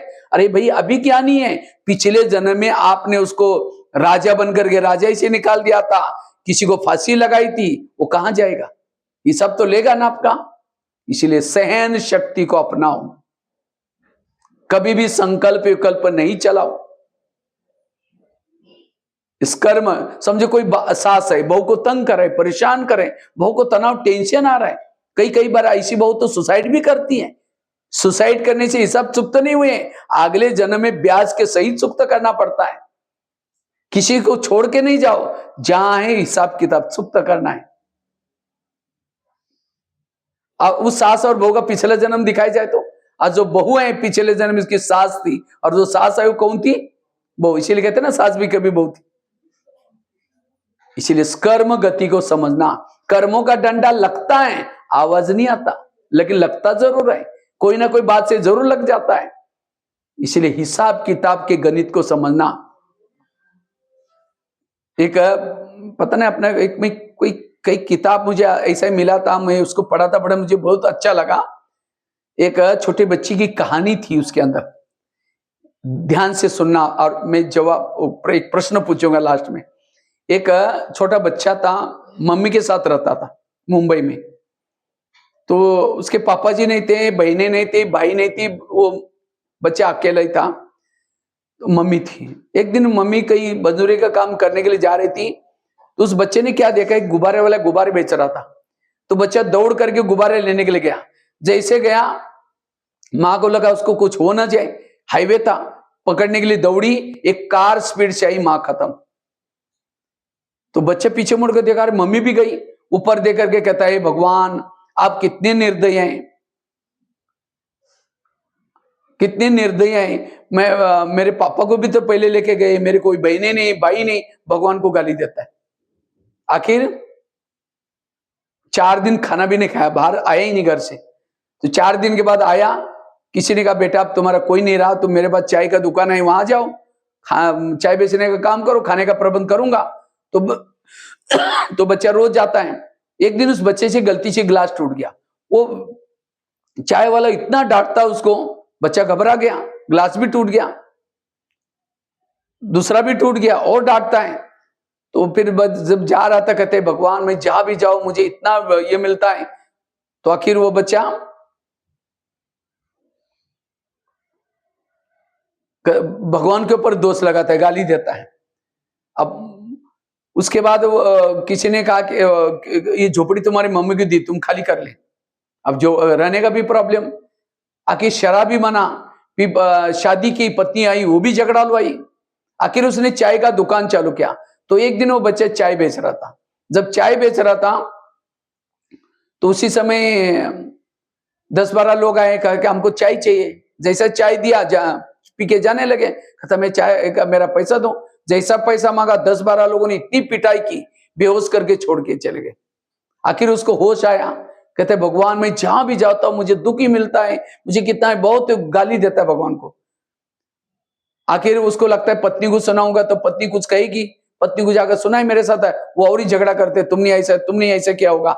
आखिर वो सो रहा था, उसकी नजर ऊपर खिड़की से गई, कहते भगवान मैं जहां भी जाता हूं मुझे इतना दुख मिलता है, भगवान को आती। आखिर सो गया, नींद लग गई। तो रात को 3-4 बजे खिड़की से आवाज आता है, बेटा उठो, बेटा उठो। तो अंदर से आवाज, बाहर से आवाज, अंदर से बचा हुआ था, आप कौन है, कौन है? कहते मैं तुम्हारा पिताजी हूं। कहते मेरा पिताजी पहले मरा हुआ है, मैं तुम्हारे आत्मा का पिता परमात्मा हूं। कहते अच्छा भगवान मैं आपसे बात नहीं करूंगा, आपने कितना मुझे दुख दिया।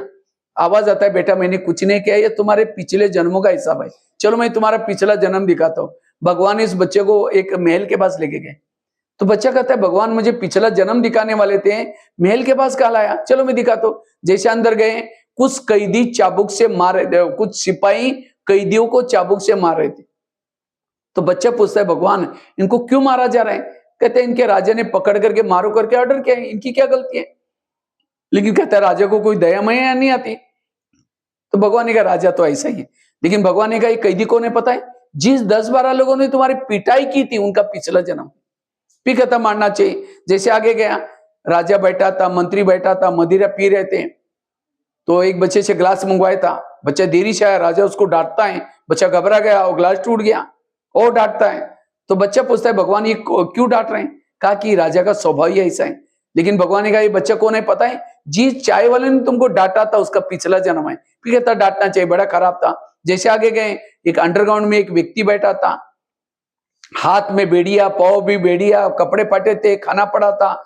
बच्चा पूछता है भगवान ये कौन है? कहा कि राजा का बड़ा भाई। उसके बड़े भाई की ऐसी हालत। भगवान ने कहा ये राजा बनने वाला था, कायदे मौफिक बड़ा है, लेकिन इसने खुर्ची के चक्कर में खुद राजा बना और इसको देशद्रोही बनाया। लेकिन भगवान ने कहा ये कौन है पता है? तुम्हारे पत्नी का पिछला जन्म। इसका मतलब राजा, वो बच्चा पिछले जन्म में कौन था? प्रश्न पूछा। हाँ, राजा। राजा बनकर के उसने उस बच्चों को डांटा। वही बच्चा चाय पीने के बहाने आया, वो वही बच्चा क्या किया, वो चाय वाला बना और राजा गरीब बच्चा बना, अपना हिसाब ले लिया। उस पत्नी के साथ झगड़ा करता था, वही भाई के साथ ऐसा व्यवहार किया, वही भाई की आत्मा पत्नी के रूप में आकर अपना हिसाब ले लिया। उस कैदियों को मारा था, वही कैदी 10-12 लोग चाय पीने के बहाने आए, अपना हिसाब। इतना ही नहीं, भगवान ने कहा तुमने राजा बन करके अनेक झोपड़ी को आग लगाई थी, इसलिए रहने का मकान नहीं है।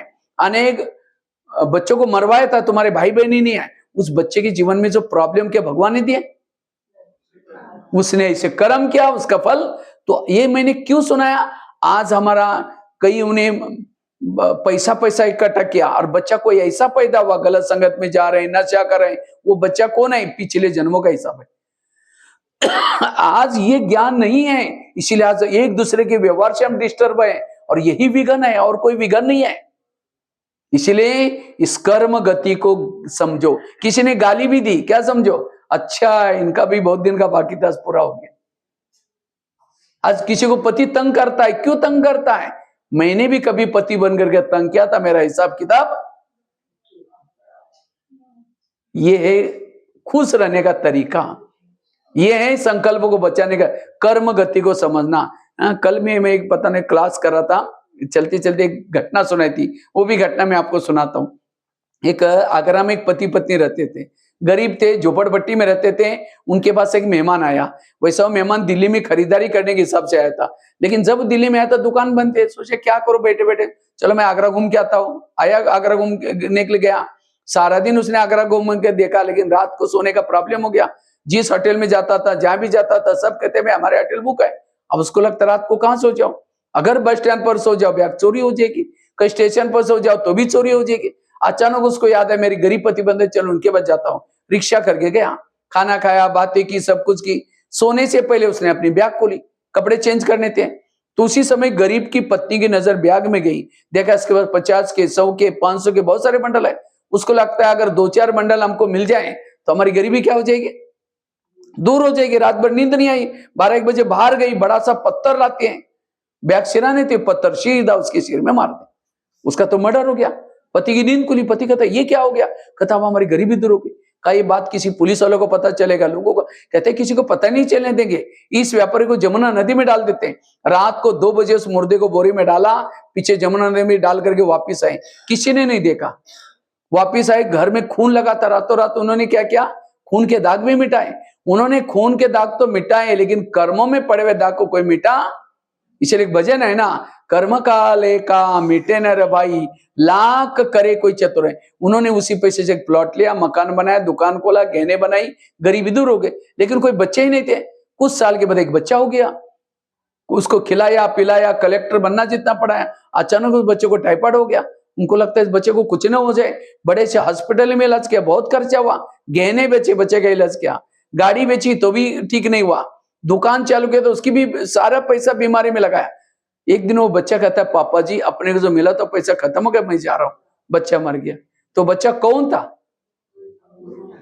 वही जिसको मारा था वो पैसा लेने के लिए। तो ये आज फैमिली जो बनती है इस आधार से बनती है। और लेकिन आज हम फैमिली एक दूसरे से डिस्टर्ब है, क्यों? कर्मों का ज्ञान नहीं है।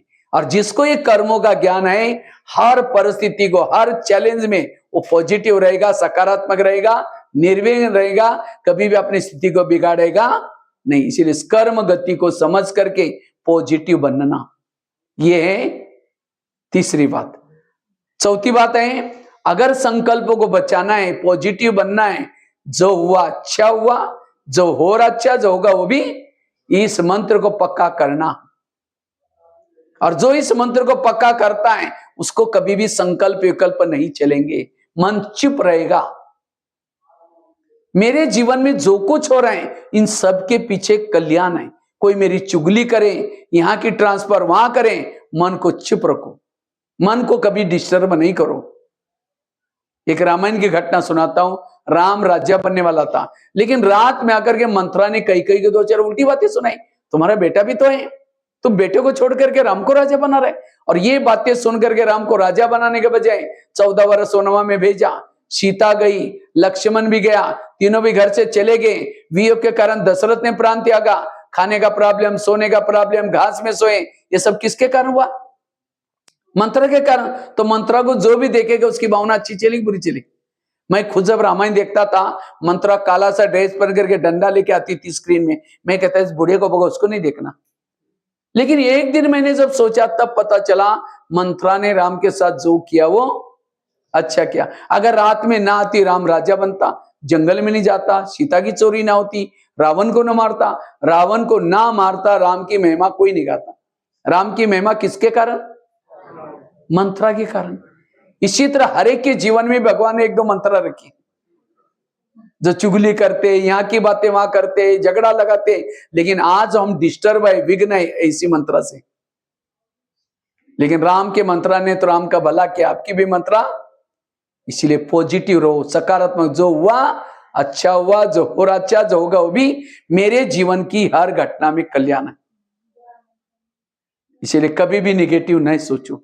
और लास्ट की एक बात, मैं बहुत फास्ट आपको, क्योंकि घड़ी को मैं देख रहा हूं इतनी दौड़ रहे, पता ही नहीं चल रहा है टाइम कहां जा रहा है। लास्ट की एक बात सुना के, कितनी बातें सुनाई? पहली बात कौन सी सुनाई? मैं बार बार रिपीट भी कर रहा हूं, क्योंकि सुन करके पीछे की बातें बोलना नहीं। पहली बात बताई, ड्रामा को पक्का करना, वाह ड्रामा, वाह वाह बाबा वाह। दूसरी बात बताई,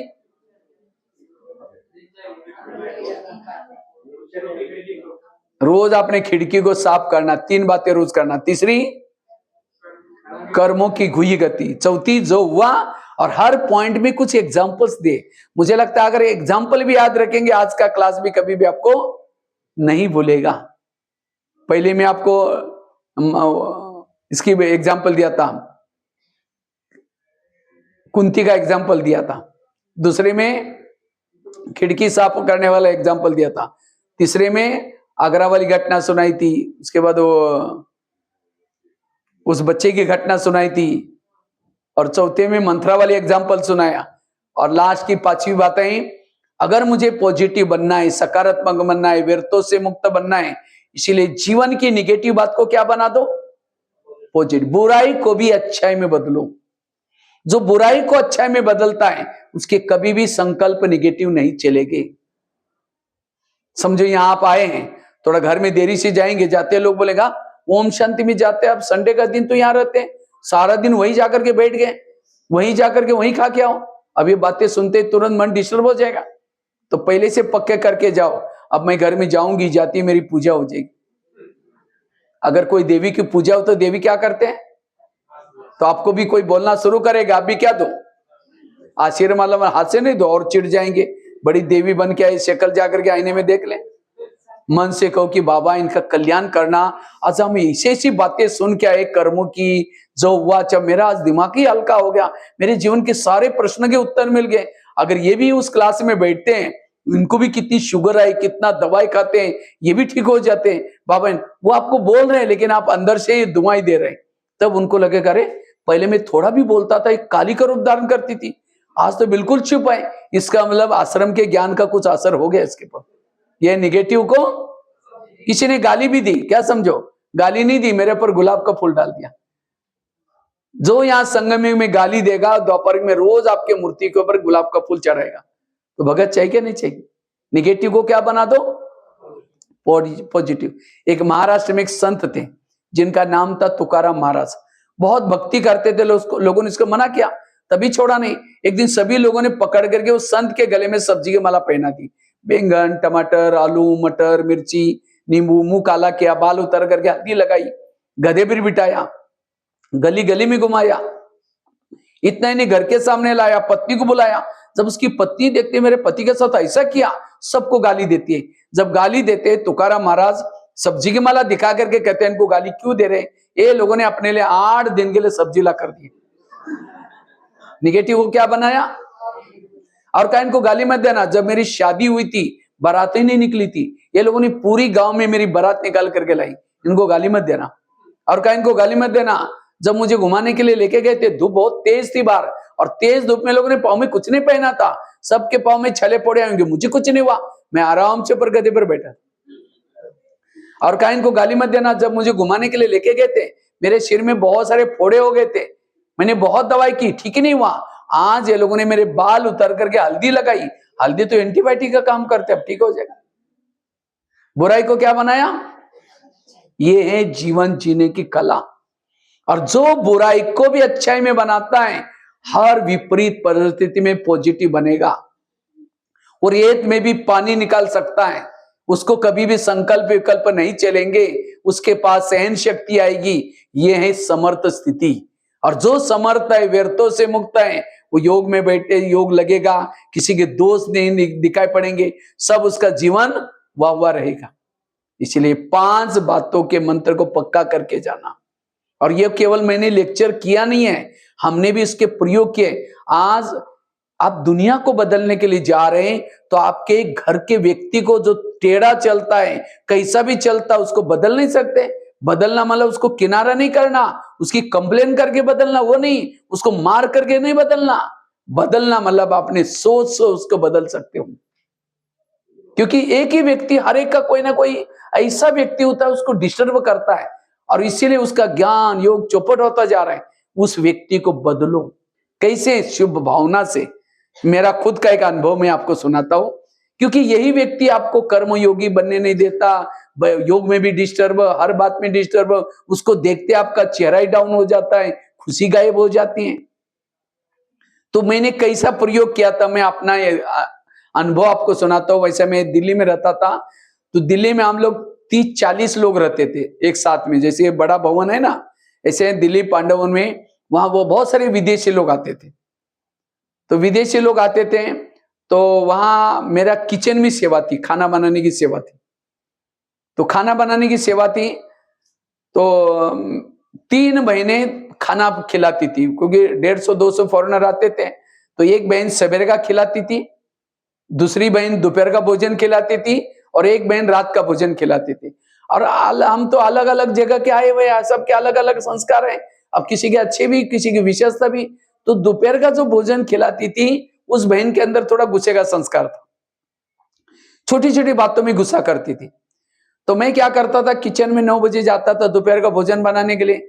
तो 9 बजे से 12 बजे तक सारा किचन में भोजन बना करके, उसके बाद जैसे कुकर का सीटी निकाल करके, उसका रबर निकाल करके धुलाई करके लगाते थे, और कुकर के ढक्कन को उल्टा करके कुकर के ऊपर रखते थे। फिर हॉटकेस वगैरह सब कुछ साफ करके, वो 12 बजे ऊपर से आएगी, वो दही वगैरह का पतील लेकर के, कहते कुकर के ऊपर ढक्कन क्यों रखा? वो ढक्कन को लेकर के जोर से फेंक देगी उधर जूठे बर्तन में, कहते इसके लिए प्लेट ढका करो। तो दूसरे दिन मैं क्या करता था, ढक्कन को धुलाई में छोड़ता था, प्लेट रखता था। वो आते ही प्लेट को फेंकेगी, इतना सारे जूठे बर्तन क्यों करे, उसके ढक्कन को नहीं रख सकते। अब तीसरे दिन मैं ढक्कन रखता था, ये ढक्कन क्यों रखा, प्लेट रखो। मेरे पास इतनी सहन शक्ति तो थी नहीं। वो बहन आती थी 12 बजे, मेरा 9 बजे से योग बाबा से लगने के बजाय वो आएगी और क्या क्या बोलेगी, वही संकल्प चलते थे। उसके बाद वहां मिर्ची का टोकरा रखने के लिए एक थल्ला रहता था पत्थर का, तो कहते थे मिर्ची को ऊपर रखो, इसको नीचे नहीं रखना। जिस दिन मैं नीचे रखता था, नीचे क्यों रखा, उसको ऊपर रखो। जिस दिन ऊपर रखता था, ऊपर क्यों रखा, उसको नीचे रखो। तो उसके बाद जैसे वहां जमादारनी आती थी सवेरे, बहन वो फ्री रहती थी सवेरे फ्री रहती थी, तो जमादारनी आती थी, बहुत सारे बाथरूम में से रहते थे, खोल करके उसको बीम पाउडर डालना उसकी ड्यूटी रहती थी। और जाते समय ताजी 2 रोटी देते थे, और साथ में बचा हुआ सारा रोटियां भी देते थे। कहते थे ताजी को एक कागज में रखो और बासी को दूसरे कागज में रखो। तो मैं अलग अलग रखता था। कहते 2 बंडल खींच लें। मैंने कहा एक में ताजी, दूसरे में बासी। कहते नहीं नहीं, 2 बंडल कौन लेके जाएगा, एक में रखो। जिस दिन में एक में रखते थे, एक में क्यों रखा, दो में रखा। तो 2 मिर्ची का टोकरा रखने थला रहता, तो ऊपर क्यों नहीं रखा, नीचे क्यों। अब इससे मेरे पास सहन शक्ति तो थी नहीं, तो मेरा योग कर्मों में लगने के बजाय वही याद आता था। शाम के समय जब योग में बैठता था, शुरू करता था मैं आत्मा हूं, शांत स्वरूप, वही बातें याद आती थी, कब तक रहना है रोज ऐसे, तो योग भी नहीं लगता था। तो इसी तरह कई अंदर से, और सारा दिन कर्म योगी नहीं, बैठ कर योग ठीक नहीं था, अमृत वाला भी ठीक नहीं होता था। तो कई बार ऐसा, कई बार फिर वही बातें जो सहन नहीं होती थी, आपस में परचिंतन सुनाते थे। तो इस तरह से स्थिति बिगड़ी थी। तो एक दिन बाबा की मुरली चली, बाबा ने वरदान स्लोगन में एक लाइन बताई। बाबा ने कहा कि बच्चे निगेटिव को क्या बना दो, सहन, ये शब्द था, सहन शक्ति को बढ़ाने के लिए निगेटिव को क्या बना दो। तो मैंने इस पॉइंट को प्रयोग में लाना शुरू किया। मैं 2 मिनट जब भी कमरे से जाता था किचन में, थोड़ा सा 10 मिनट योग करता था, और मैं सोचता था बाबा उस भगत को भेजेगा, आज किस प्रकार के फूल लाएगा, आज अच्छी तरह डाटा ये किया तो खुशबू वाली फूल पड़ी, ऐसे उसके समझ करके मैं जाता था। वो बोलना शुरू करते थे, मैं अंदर से कहता था शुक्रिया बाबा, धन्यवाद बाबा, आज कितनी अच्छी पूजा हो रही, धन्यवाद। वो बोल बोल करके चुप रहने के बाद मैं धीरे से कहता था ओम शांति। कहते इतना सारा बोला, कुछ फर्क नहीं पड़ा, क्योंकि मुझे उसके शब्द क्या क्या बोला वो सुनना ही नहीं पड़ता था। मैं अंदर से शुक्रिया बाबा, धन्यवाद बाबा मंत्र जपता रहता था। तो जब भी शाम को जाता था, योग में बैठता था, बाबा कहता बाबा आपका शुक्रिया, आज बहुत अच्छी पूजा हो गई, आपका धन्यवाद। तो इसी तरह व्यर्थ खत्म हो गया। तो जब भी किसी दिन वो बोलती नहीं तो मुझे मजा ही नहीं आता था। तो उसने मेरे को बोल कर रखा था कि जमादारनी आई या ना आई, लेकिन आपको रोटी बनाकर आपका काम है। तो मैं अपना बना कर रखता था। एक दिन बाई चांस क्या हो गया, 3-4 दिन जमादारनी आई नहीं, तो मैं अपना रोटी बना कर रखता था। उसी दिन पता नहीं उसको कैसा गुस्सा आया, रोटी ला करके सीधा वो मेरे थाली में फेंक दे। इतना सारा क्यों बनाए करके मैं नाश्ता कर रहा था, थाली नीचे गिर गई। मैंने उसको निगेटिव बनाने के बजाय पॉजिटिव लिया। मैंने सोचा कि रोज तो फूलों से पूजा होती थी, आज तो बड़ा गुलदस्ते से मेरा ये हो गया, स्वागत हो गया, तो उसको पॉजिटिव बनाया। तो मैं अपना धुलाई करने के लिए थाली जा रहा था, तो उस समय मैंने सोचा आज का दिन भी यादगार है, लिख करके रखूंगा। डायरी निकाल लिख रहा था, इतने वो बहन आई, देखा तो मुस्कुरा रहा है, उसको इतना सारा बोला तो कुछ फर्क नहीं पड़ा वो रोटी में। तो मेरे को कहते भैया क्या है, सॉरी जमादारनी नहीं आई, उसका गुस्सा मैंने आपके ऊपर निकाला। मैंने कहा आपकी क्या गलती है, वो कोई इविल आत्मा आपके अंदर प्रवेश करके गुस्सा करके चला जाता है, उसके अंदर आपका क्या दोष है। वो कहता है वो आत्मा मेरे में क्यों आती। मैंने उसको भी पॉजिटिव लिया। हमने कहा आप आने देती इसीलिए आती है। कहते कल से मुझे जब आएगी तो याद दिलाना। हमने कहा ठीक है। जब भी गुस्सा करती थी हमने कहा देखा वो आत्मा है अभी गुस्सा करेगी। कहते नहीं हम गुस्सा नहीं। धीरे धीरे उसने गुस्सा करना, ये है पॉजिटिव का प्रयोग। कहां जब वो आती थी काली का रूप धारण करती आती थी, लेकिन बाद में बिल्कुल कहते भैया आप क्या लिख रहे हैं, आज क्या कर रहे हैं। पहले बोलते थे लिखना पढ़ना नहीं, यहाँ कुछ नहीं करना, ऐसे बहुत इतना अंदर से ये, लेकिन पॉजिटिव। भले समय लगा, 3 साल लगा उसके लिए, लेकिन चेंज हो गए। उसके बाद बहन की दूसरी जगह पर बदली हुई थी, तो मेरे को एक दिन कहते भैया आप बहुत अच्छी क्लास कराते हैं, कभी हमारे पास आओ ना। मैंने कहा कभी आऊंगा एक दिन। तो एक दिन मैं फोन करके उसके पास गया, एक साइड पर माता एक साइड पर भाई, उसने बहुत अच्छा स्वागत किया और लास्ट में उसने एक गुलदस्ता मुझे दिया। मुझे जोर से हंसी आई। वो कहते क्यों हंस रहे मुझे, मैंने कहा मुझे कोई बात याद आई। उसी समय मुझे रोटी का गुलदस्ता याद आया। कहाँ रोटी से स्वागत किया था, वो क्या दे रहे हैं। इतना ही नहीं, कई बार जब मैं सेंटर पर जाता हूँ, जब मुझे गुलदस्ता मिलता है, मुझे वो रोटी वाला गुलदस्ता जरूर याद आता है। आज ये गुलदस्ते, ये हार फूल ऐसे नहीं मिलते, बिना सहन करते कोई मान। इसलिए पॉजिटिव बनो। ये इसलिए प्रैक्टिकल में हमें सहन करने की शक्ति चाहिए। तो इस 2024 में किसी भी व्यवहार में, किसी की भी बातों में हमें डिस्टर्ब नहीं होना है, क्योंकि अब आपका हिसाब किताब करने, सुक्त होने का समय है। इसलिए अपने मन को कभी डिस्टर्ब नहीं करना, तब आपकी स्थिति शक्तिशाली बन जाएगी। और उसके लिए मैंने आपको 5 बातें सुनाई। ठीक है। ओम शांति।